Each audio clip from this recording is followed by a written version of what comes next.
where you had only the accuser's testimony.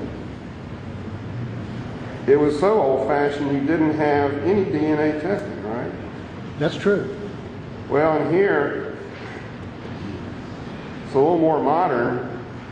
You have the accuser's testimony, and then you have also DNA testing with no direct link.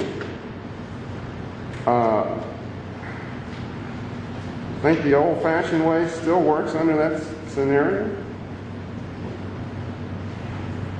Mr. Williamson, I do believe that any time that you have a victim in a sexual assault case who is allowed to testify before a jury that the person who has been accused is the person who committed this particular offense, then that is sufficient evidence for a judge to send a case to a jury.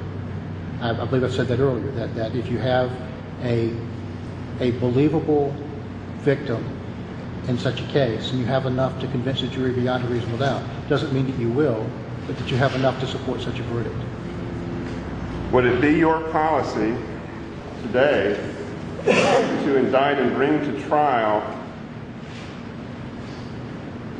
a rape case based solely upon the testimony of the accuser?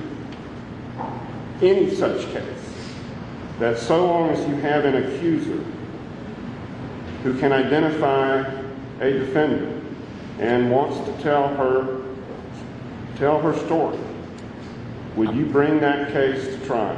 I wouldn't say that I would bring any such case. I think that if you have that situation, you have to investigate the possibility of going to trial, and you have to discuss with the victim all the possibilities. I don't think that you can. I think you have to look at all the facts in the case before you can make that determination.